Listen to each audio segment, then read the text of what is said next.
Welcome to this episode of YouTube where I've entitled it Learning the Routine, and that is essentially what we're doing with the pups this week, trying to get them used to the sights and sounds of the exhibit. It includes weed eater training, it includes time with the adult wolves, and you can see Grayback here in a little bit of a cautious response towards Aiden at the fence versus Axel, whose personality is turning out to be a little bit more try things first and worry about them later kind of personality. Axel just approaching, Grayback retreating and actually getting comfort from the wolf care staff.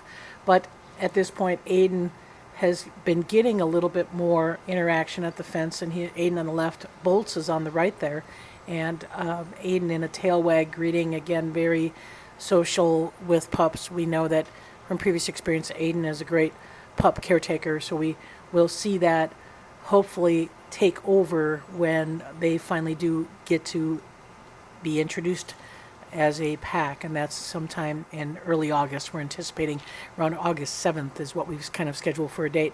So as a big part of our exhibit is the programming. 4 times a day they're going in the building. When the weather cooperates, they get to stop and play in the wolf yard here, and there's some branches and the logs and stimulus, but the main issue is for the adult wolves to be able to see them interact and get familiar with them, and the pups to be willingly approached. And so that's been a big part of this past week. It's been a little rainy and cold here really since Memorial Day weekend, and so this has kind of been the first time they've been really coming out. We anticipate moving them into the pack holding area somewhere after probably the end of June. Their guard hairs are still coming in, so they aren't quite ready for some of the big adventure activity on the pack holding area, and that's fine with Grizzer. That means he can hang out a little bit longer over there and be in the mix of all this pup activity. But like I said, the pups are developing, and you're seeing a lot more predatory drive, a lot of stalking, and certainly we're seeing personalities. And we see Axel being, originally Axel was more intimidated.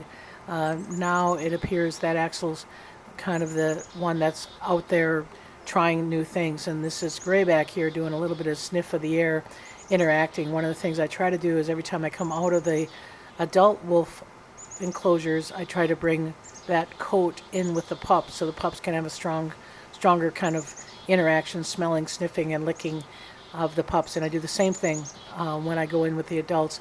I will spend time with the pups prior to going in so that they have some more stimulus. And here's Luna, again showing a little bit more interest and a little bit more excitement. Pups are getting more tolerant of her.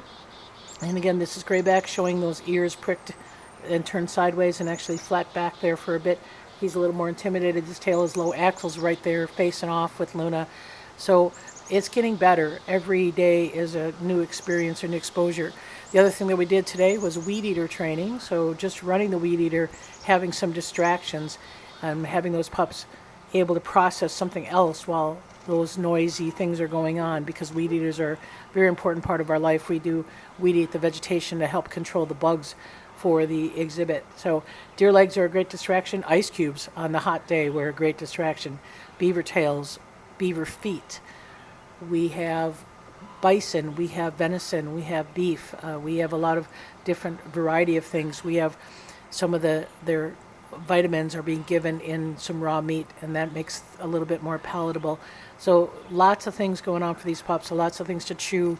They're teething right now, so that's a big challenge for the pup care staff to keep them away from eating branches and having any kind of sores in their mouth from chewing on branches. So anytime we see them chewing, they get pig's ears. Again, deer legs are part of the public program, and it certainly gives them an opportunity to focus on those things other than the noise around them. The other thing that we got on a daily routine, like I said, with 4 programs a day, we started the behind the scenes program on Friday. That means the public is coming out to the wolf yard, so large crowds coming out to the wolf yards. We cap it at 20, so we don't have more than 20 people, but that's still a lot of people coming into the wolf yard so that the pups get experience with people being around. So the exhibit pack has been doing extremely well with all of this, all these people, all this activity. We are feeding them a little bit more frequently. It did appear that Luna got a little food possessive, and so we are going to feed a little smaller bouts and try to make that a little bit more palatable, try to reduce some of the competition that's been going on.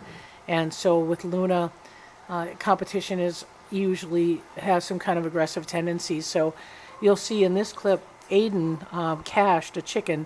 No matter how hungry Aiden is, he usually caches things. So he has a cache there. Yep. You can see the fresh dirt.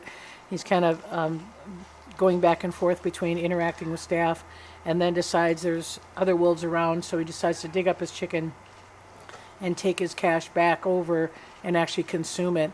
So you can see here Aiden's been shedding. We lost quite a bit of hair on Aiden from grooming him. His belly is looking real good, so the medication that we started him on, I think it was last fall, seems to be working out quite well in maintaining his posture, maintaining his stomach from not bloating. It's not really a posture issue, but his belly was a little bit distended and hardened. He wasn't processing food very well when he gorged, so that's another benefit for him of having smaller, more frequent meals. He just does not have the physiology that deals well with that kind of gorging. So again, it's something that he used to do, and I'm not certain if it's something to do with the autoimmune disorder that he has or if there's something else going on. We probably won't know what the end result is until Aiden passes and we have a full necropsy, and even then we may not be able to identify what his issues are. The good thing is we have found a medication that he is responding to that helps him feel better and helps him process food a little bit better.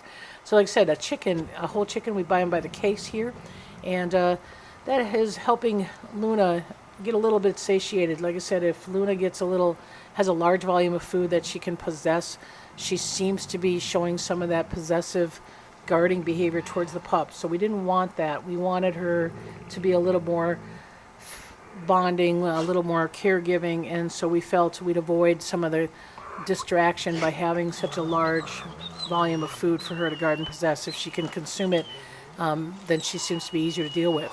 The other behavior that's a little bit concerning, not really concerning, but it definitely shows the influence of hormones, is Bolt's doing some food begging here like he is a big pup himself.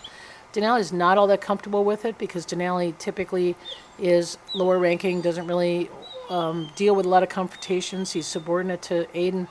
But Bolt here, like I said, is food begging. He's licking the sides of Denali's face, and his tail is tucked. It's a little bit of an uncertainty or a fearful response. And then Denali, being bothered by it, has airplane ears. His ears are off to the side. So you can see Bolt's just completely sticking his mouth inside of Denali's mouth. And then Aiden's going to come over because this is unstable behavior. This energy isn't very good. Aiden's going to try to come over and do a little dominance over Denali. And again, as staff, our job is to try to distract some of these things that are going on and try to reduce some of the anxiety. So over on the east side, Grizzer is enjoying being leftover puppy formula caregiver. So given the fact that we want to put a little weight on him, and we have pups that if we don't feed out bottles, and then we do have the pups back on bottles again for a short period of time, but if we don't feed out the formula within 24 hours, it doesn't go bad. It's been our preference to just mix up fresh, and Grizzer needs a little bit more. We're trying to build a little bit of fat on him, and so he's taken a little bit of this calcium formula, and not a lot, maybe 8 or 10 ounces a day. He likes. It's very stimulating to him, and certainly going to help build a little bit of those fat resources that we want for him. Otherwise, he's being fed alternating 3 to 5 pound chicken on Monday, Wednesday, and Friday, and 3 pounds of beef on Tuesdays and Thursdays, and then Saturdays, either a full beaver that's anywhere from 25 to 30 pounds, or a deer leg that's 10 to 15 pounds. So he's maximizing his food resources, trying to again regain some of that weight that he lost this winter, still trying to get a little bit of blood sample on him.